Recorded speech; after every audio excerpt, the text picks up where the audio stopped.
Hi, welcome back to Writings and Lessons. Today we're going to talk about suspended chords.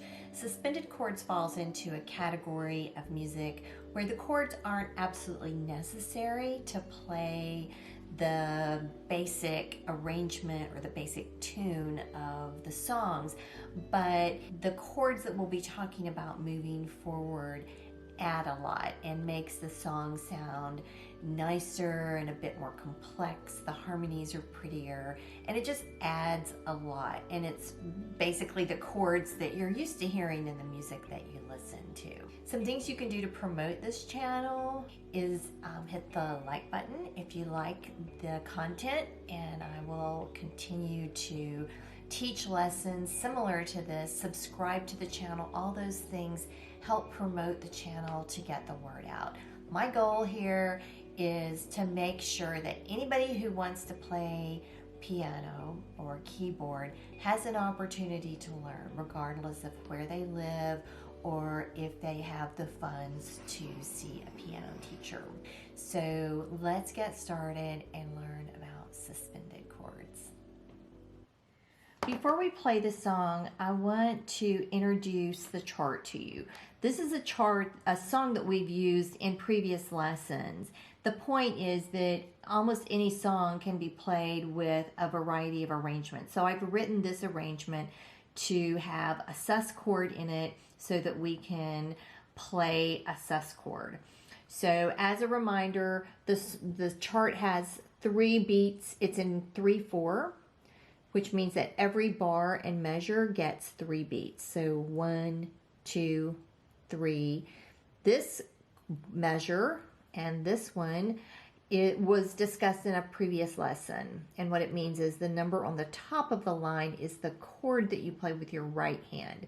The bottom number is the bass line. So if you were a bass player, you would play a 1 for the first measure and a 3 note in the second measure. And for keyboard players, you're going to play the 3 note with your left hand. This bar is the suspended chord. So it's a 5 sus, and typically sus is documented in the number system, and it looks kind of like an exponent. Sometimes it's just written right by the number, and SUS stands for suspended. And then it goes to a 5 chord. This is a very common progression where you have a suspended chord first, like a suspended 5, and then it goes to the 5 chord. The suspended chord is leading your ears to want to hear the 5 chord.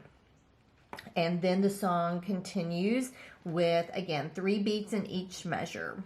So now we'll play it and go through the chords on the keyboard. Let's talk about sus chords before we play this chart. So here's your 1 chord. So it's C, E, G. And a sus chord moves the middle note to the right. And it's C, F, G.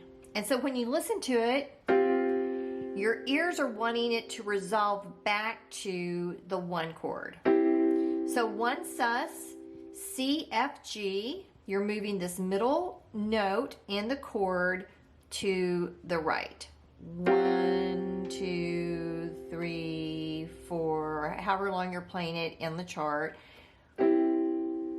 It's very, very common for whatever key you're in for the 5 chord, like we have on Amazing Grace, to be a sus chord. So the 5 chord is G, B, D. And so to play a 5 sus, the same theory applies that we just talked about. The middle note moves to the right, and there's 5 sus.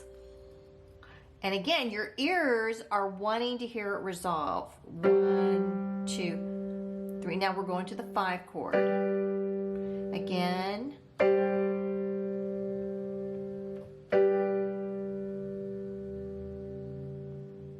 Let's look at the whole song in general. The first chord is a 1 chord, and for a review of how to play the chords, how to hold your hands and your fingers, go back to lesson 1 for a review. So 1, 2, 3. The left hand moves to the 3 note. 1, 2, 3 to the 4 chord. 1, 2, 3. 1, 2, 3. 1, 2, 3. 1, 2, 3. Now to the sus chord. 1, 2, 3. 1, 2, 3.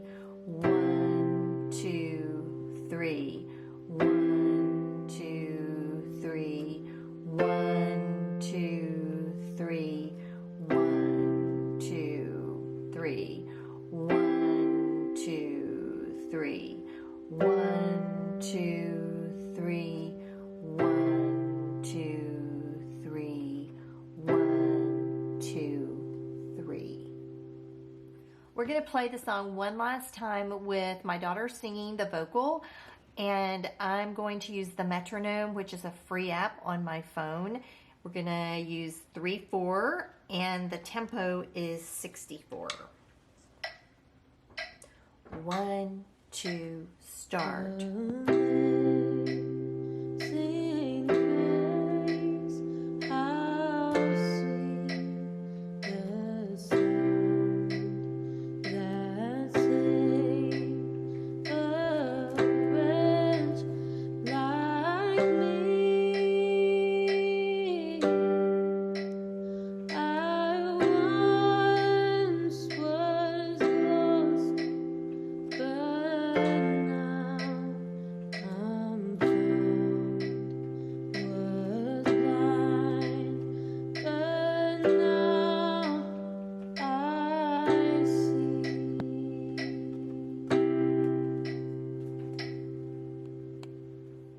Suspended chords are pretty easy to play.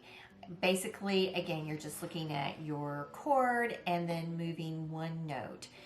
I hope that this lesson is helpful, and at some point as you keep playing, you'll start hearing places where you can add a suspended chord. And there's nothing that says that it has to be written in a chart. That's the beauty of music and the creative part of the process.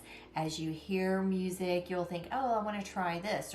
So I'm introducing you and trying to make sure that you have the tools that you need to be creative and start creating your own arrangement of songs.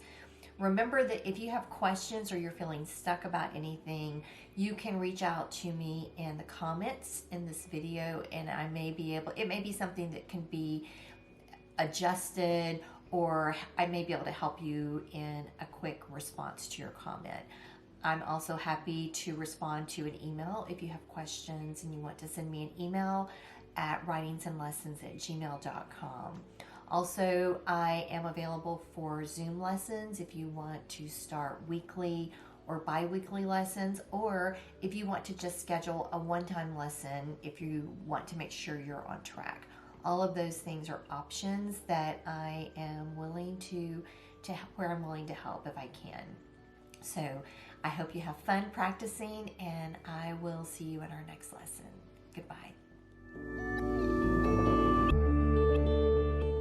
This is Bach. She is 14 months and was named after the father of harmony. Say hi. Look at the camera.